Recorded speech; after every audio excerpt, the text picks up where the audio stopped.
പാലക്കാട് വാണിയംകുളത്ത് തെരുവുനായ ആക്രമണം. പനയൂർ സ്വദേശിയുടെ 3 മാസം പ്രായമായ പശുവിനെ കടിച്ചുകൊന്നു.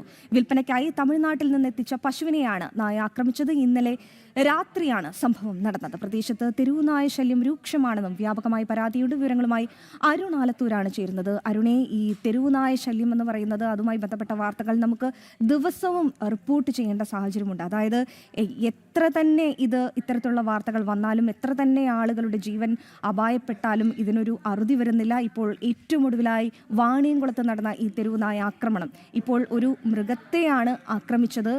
ഭാഗ്യത്തിന് അത് മനുഷ്യനല്ല എന്ന് നമുക്ക് ആശ്വസിക്കാം. എന്തായാലും എന്താണ് അധികൃതർ പറയുന്നത്? പാലക്കാട് വാണിയംകുളത്താണ് തെരുവുനായുടെ ആക്രമണം ഉണ്ടായത്.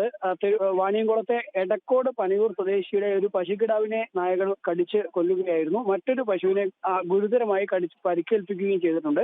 കന്നുകാലി കച്ചവടക്കാരനായ ഈ പനയൂർ സ്വദേശി പള്ളിശ്ശേരി പ്രഭാകരന്റെ തൊഴുത്തിൽ കെട്ടിയിട്ടിരുന്ന 3 മാസം പ്രായമായ പശുക്കുട്ടിയാണ് കടിച്ചു വന്നത്. വിൽപ്പനയ്ക്കായി 3 ദിവസം മുൻപ് തമിഴ്നാട്ടിൽ നിന്ന് എത്തിച്ചതായിരുന്നു. ഇന്നലെ രാത്രിയാണ് ഇങ്ങനെ ഒരു സംഭവം ഉണ്ടാകുന്നത്. ആകെ 20ഓളം കാലികളാണ് തൊഴുത്തിലുണ്ടായിരുന്നത്.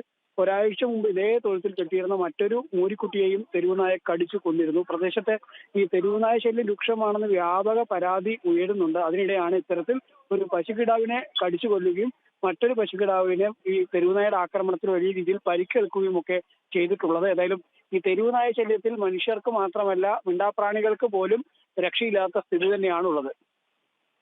അത് തന്നെയാണ് അരുൺ. അതായത് ഈ നേരത്തെ അരുൺ സൂചിപ്പിച്ചതുപോലെ മനുഷ്യർക്ക് മാത്രമല്ല, മിണ്ടാപ്രാണികൾക്ക് വരെ സ്വൈര്യമായി ഒന്ന് വിഹരിക്കാൻ കഴിയുന്നില്ല. തെരുവുനായ ആക്രമണം അത്രത്തോളം രൂക്ഷമാണ്. സംസ്ഥാനത്തെമ്പാടും വാണിയംകുളത്തു നിന്നുള്ള വാർത്തയാണ് അരുൺ ആലത്തൂർ റിപ്പോർട്ട് ചെയ്തത്.